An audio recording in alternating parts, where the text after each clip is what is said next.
Man, being a car guy sure is expensive, but with the new Upside app, I can find all ways to live my life, save money, make some money, doing all the things that I already do. Show you how it's done. Upside is an app that you download on your phone that basically offsets, expensive prices of things by giving you cash back on purchases. Connected to a credit or debit card. Right now I'm heading to the gas station, see how much they'll give me back for rewards. So I went ahead and prepaid. I'm gonna open up the app. Right now it sees where I'm at right now. And I'm gonna claim my offers. 1 cent per gallon back on premium. That's what we're putting in this puppy. So I'm gonna check in right now. I have up to 4 hours before this offer expires, but I must use a credit or debit card to pay. I'm gonna check in. Boom, you're all done. I already have $1.84 from the last time that I used it. So the savings are accumulating. To get started, download the free Upside app and use promo code JimmyOaks and get an extra 25 cents back for every gallon on your first tank of gas. Now let's get back to the video.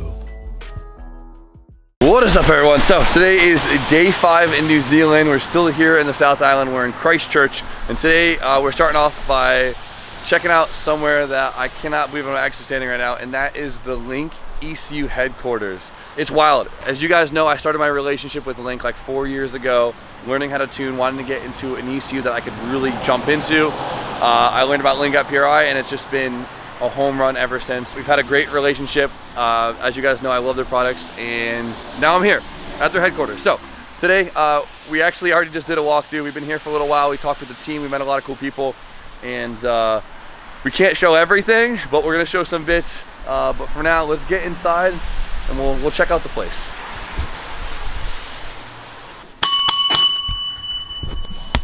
What do you want? Come on, get up. Let's go check this place out. All right, let's go.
Boys, so we're here at Link ECU headquarters. So they don't actually manufacture the ECUs here, but they do manufacture them in New Zealand, right across the street. Right across the street, which I think is really freaking. I wish we had time to get over there, but we don't. So we're gonna try and give you an insight to what we can today. And honestly, it's just kind of cool to be around all the stuff that we sell every day, we use every day. Actually, let's look at the boards themselves. So as you guys know, Link has their plug and play ECUs, which is a standalone ECU that plugs directly into a factory harness, right? So you don't do any wiring. As you guys know, they make them for a bunch of vehicles, but the cool thing is to see how they're made, right? So let's check this out. This is a good one. I love how this stuff's just everywhere. All right, so here we have a Fury X, and as you can see, this is just a pure standalone ECU. It has 2 plugs that don't correlate to any OEM plug. It's just its own thing, right? So you wire it off to wherever you want the wires to go.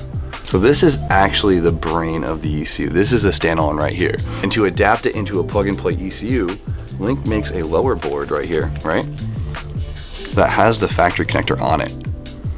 And so what it does is you kind of take your brains, you put it down, and now the standalone can communicate with the OEM functions. You even put some extra things in it, like right here we have a built-in map sensor, which is pretty cool, right? I didn't know the plug and plays are built like that, so I thought that was pretty freaking cool. So let's grab like a base board for I believe this is a Honda one, right? So if you look at it, this one's really simple, right? So it takes our standalone board that goes on top and goes directly to the harness pins, right? So this is kind of like a jumper harness board form.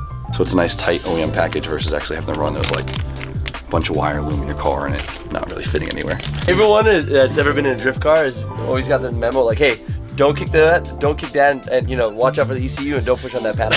SR harnesses are always hanging down below, banging around. Oh, and you like, had to say SR. SR, banging around. Yeah. This is how you can fix it. I know it's a Civic one, but Or your it's LS the same. harness. LS harness, yeah, that thing's tucked away nice and snug. Oh, the saddle clicks on, OEM casing goes on, OEM position, boom, out of the way. Rome's speaking about getting rid of all those wires, and so, well, that's a good segment into Link's new PDM. And this is a new product on the market, and they haven't been talking about it a lot, or it hasn't gotten out there yet because it's so new, but this thing is really cool, because what this does is this basically gets rid of all those fuses, all those relays, and crams it in this little package right here. The quick way to describe a PDM, right? You have your power, and you have your main power, you have your main ground, and then this communicates with a switch panel, your ECU, and a couple wires out, controls whatever you need it to. Easy as that. All right, let's see, we need that little thermal pink piece. I feel so weird, I feel that. All right, so now we have this. We have 2 more O-rings. This thing is sealed up. Really, this thing's fully watertight, isn't it? Because there's an O-ring all around. This. We made our own assembly line inside the assembly line. The assistant. What do those go to? This, I think, is just to track the info on the piece. Look at that. More O-rings. Commit. There we go. There we go. Look at that. That actually snags really nice. All right, let's get this thing sealed up. Fuse actually go out. They actually have quite a bit of testing process before they get sent to anyone. And one of the last tests they do is, can I call it an elemental test? I feel like that's a good. Call it burn-in tester. Burn-in tester. Oh my God. These are all the standalone boards right here, like that, like what we showed them before, correct? Yeah, Are they on a heat cycle right now, or are they on a cooling cycle right now? they're on heat cycle. You guys put them through a couple different cycles, and they're being tested real time, right? As they're going through the temperature ranges. Yeah, so every pin's being tested constantly. So I think it's 10,000 times through up to 70 degrees Celsius and down to -15 or something. Oh, perfect. Yeah. How many do you think actually end up failing? Less than 1% through here for sure. Yeah. So I can imagine if less than 1% fails and they catch it here, then you're pretty good to go. Quality control is amazing around here, so it's sweet. So that means it's definitely probably your harness. Yes, yeah, literally, yeah. Check your wiring, boys. Always check your wiring. Your tune doesn't unlearn. Yeah, sure. Blame everyone else on this process, but it's probably us installing the wiring harness incorrect. Or it's me building your PDM. All right, so we had to give a short tour for today. We were kind of coming through when the boys were leaving and you're taking a piss, but it was awesome to kind of stop in and meet the crew, see the operation, see how it all goes down, and learn a couple things I did not know before, and see some pretty cool insight in the future. So hope you guys enjoyed a little bit of taste into the Link headquarters over here, but there is far much more to it that I wish I could share. But all right, we're back in North Island. We got to get ready for D1 round 2 this weekend. We had a long night. There was a lot more needed to be done on the car than we anticipated. Yeah, a little bit of a late night last night. That's I mean, that's how it goes. What would drifting or motorsports be without last second not realizing you have to rebuild the whole car? So we were here last night, pretty late getting this thing together. We found out that there was some issues with our angle kit. Honestly, it didn't feel that bad, but when we took it apart, we realized that things were bent, things were gonna break. And these are not the same. That's sick. They're not the same. Last lap of the day, Guy actually broke the lower, which bolt did he break? The one on this side. So we broke the shank bolt, or the whatever this one is. Oh yeah, lower so we got new ones. They weren't the same, and now things aren't good. So on top of that, if you guys remember, we blew the diff up during practice at the first event. We had to put in this 2-way right here. And I think it's just honestly a little too worn out because it did not feel good. The car felt really loose with it, and I wasn't stoked with it. Guy, why do you look so suspicious? Well, I'm just chilling, seeing how we can make your car better. so we found a new diff somewhere in the back here, and I welded it up last night. We got it in, and that's all good to go. Everything's nice and tight, but now the problem is we have to change the entire angle kit. Luckily, we have another, I hate to call it a parts car, another car right here, a Ceph. Which is basically underneath the exact same thing as a Laurel, which is underneath is the exact same thing as S13. And this has a full FDF angle kit on it. Boom. Which as you guys know, is my jam. This is what I have in my coupe, my Z. I love it. It'll feel really familiar, and I'm honestly kind of stoked about it. Just not stoked about wrenching right now. So, all right, well, we got all hands on deck trying to get everything together, but I'm gonna put the camera down because we just have a lot of work to do today, and I don't know if it'll be too interesting. So, you know what?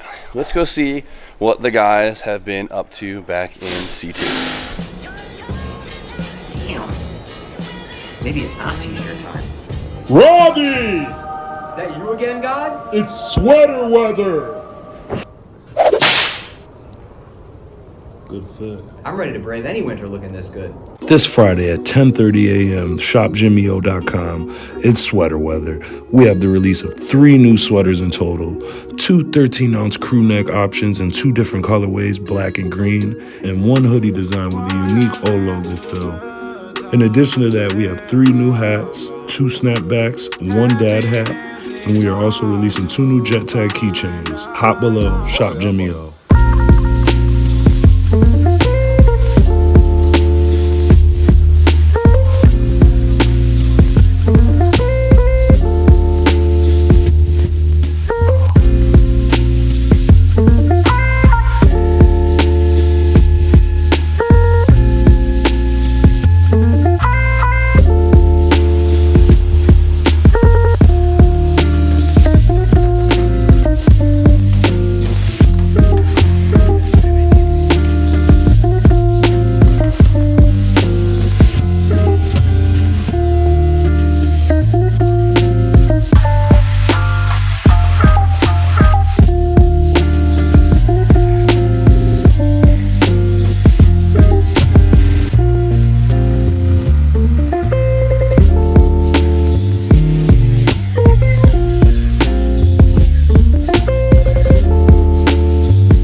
Thumbnail.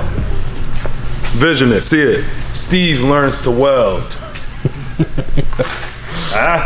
On to something? Steve blows up the shop. Steve ignites the shop with argon. Is that stuff flammable? Nope. All right, so never mind. Let's cut that out. Today we're back in here. Jimmy's in New Zealand. If you guys saw the last video, you've seen all the catastrophe and calamity that's going on out there. Seems like Jimmy's up to, you know, his old tricks, getting ran into, running into people, crashing. We love you, Jim. I hope you take that with a grain of salt and it makes you smile. We miss you much. Spoon is a madman, as you know. Newly addicted to Starbucks and snowboarding. Wait. Still on the side, great fab guy. He's good at bending pipes, not good at laying pipe. Boss, Diesel. Nah, cut all that shit out. We're back here with the S13, and as you guys all know, this thing has been lopped off in the front. It's gonna be fitted for a tube front end. Spoon has been going crazy getting this Origin Lab kit to fit.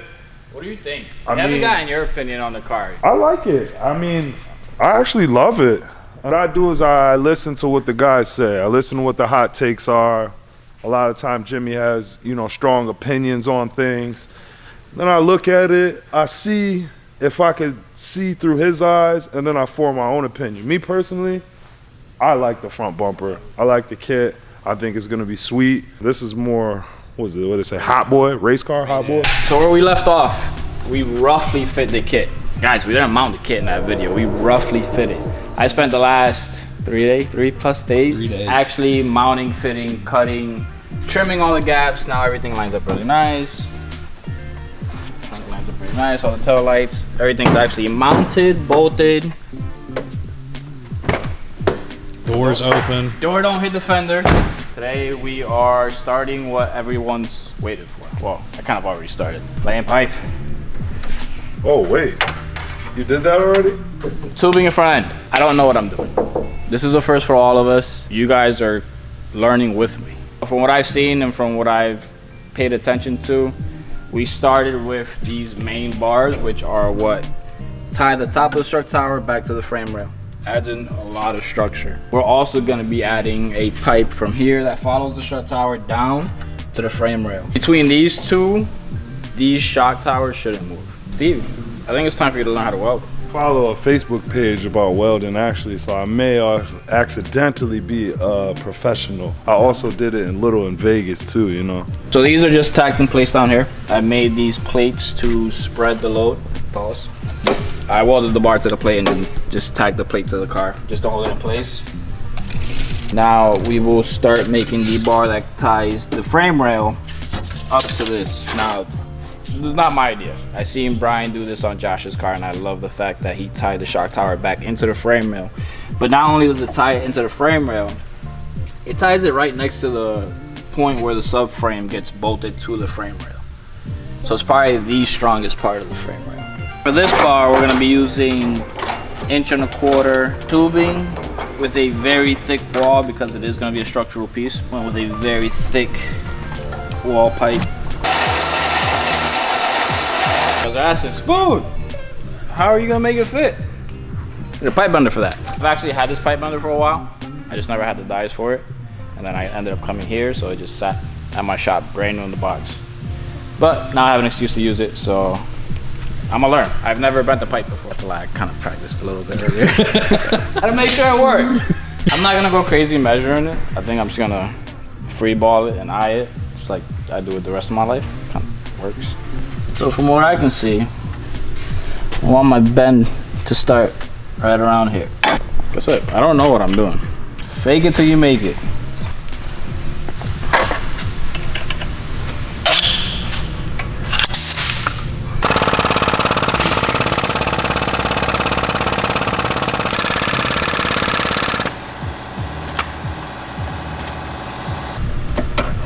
Just bent that pipe while I walked out? That's it. 2 seconds.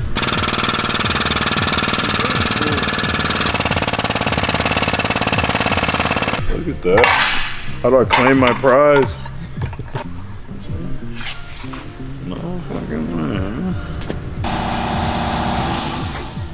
Left it long, but it's getting there. I'm kind of happy with that. All right, notch the pipe.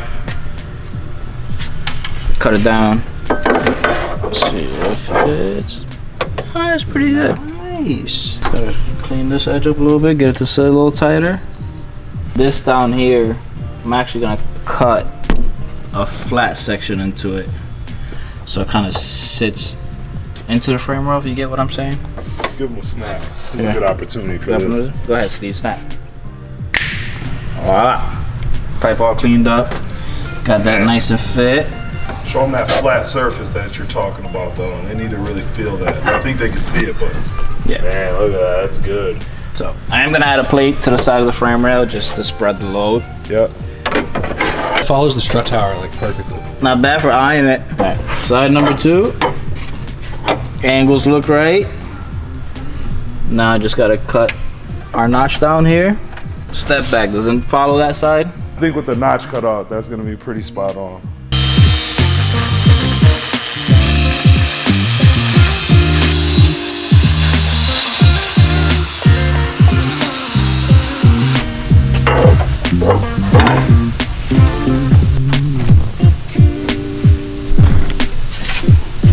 Most of this is gonna get MIG welded in, but there are some parts where I do want to take, like I want to take, especially the highly visible parts is what I want to take. I'm not the greatest MIG welder. I have no problem admitting it. Especially the drift scene, there's a lot of great MIG welders. Like I've seen a lot of cages that have been done really nice, a lot of tube front ends that have been done really nice. I'm not that good. I'm a decent MIG welder, I'm a better TIG welder, so the highly visible parts, I'm gonna TIG just like this. And if you know me, you know I hate MIG welding. Don't hate it, it's messy. Time to put the helmet on and don't bother me for a few minutes.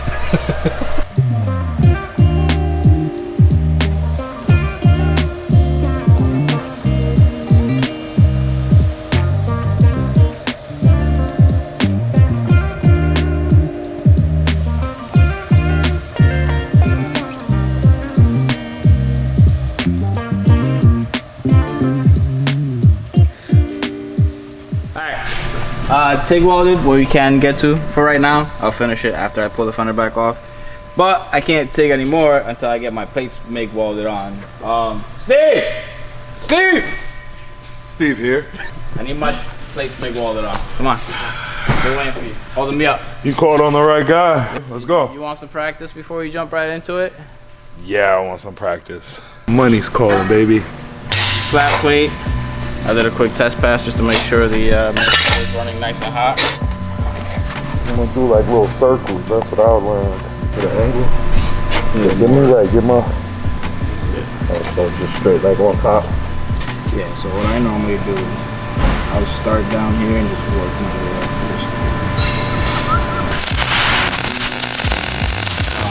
this. Use my left hand just to stabilize it. Okay. Just keep it nice and steady. Okay. Yeah, get down in there, make sure you can see. It gets dark.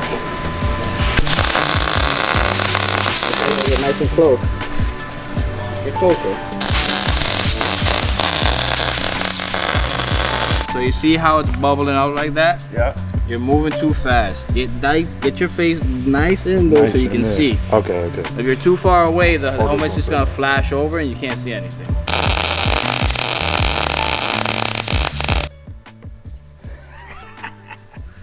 I mean. Head a hole. I need a few things welded. Steve, you got me? Yeah, for the low, for the high. One more. Let me try one more. Yeah. Getting closer. Get down here. Come on. I'm looking. Get down here. Nice and get in there nice and close.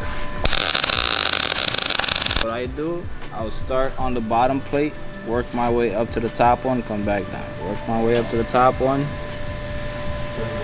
Seas. Yeah. So like unnatural.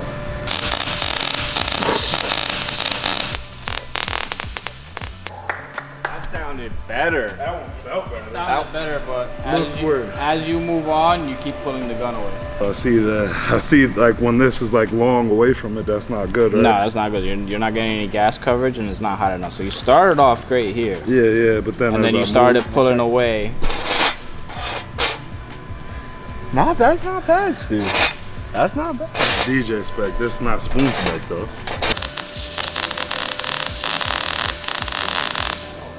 That was good.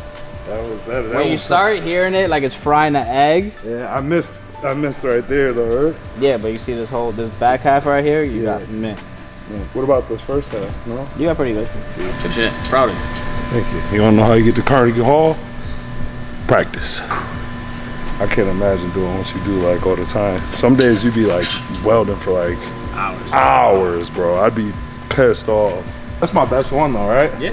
Yeah.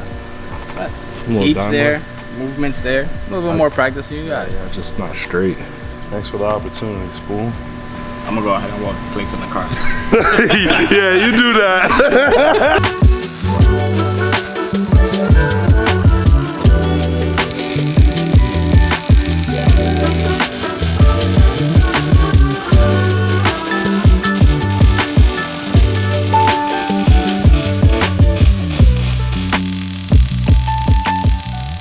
Hello everyone. I don't know what part of the video this is, but I think it's the end. It's the end for me. It's the end for Spoon. It's the end for Steve. It's the end for Austin. We're all dying slowly. You're all dying. I'm not dying either. I am perfectly healthy. Fun fact for everybody. We're sick. Steve, stomach problems. Austin, just getting used to the Northeast. I learned where I'm allergic to nectarines and my throat closed earlier this week, so that was fun. But we're having a great time, and we've got some merch for sale. We got new sweaters in, we got crew necks, we got hoodies, key tags and key chains and hats and stickers and all that good stuff. So hop below, shop Jimmy O, like, comment, subscribe. Stay tuned for more content as long as we're all alive. And you know what? Spoon, Austin, Stevie, all together. Have a good night. 1, 2, 3. Wow!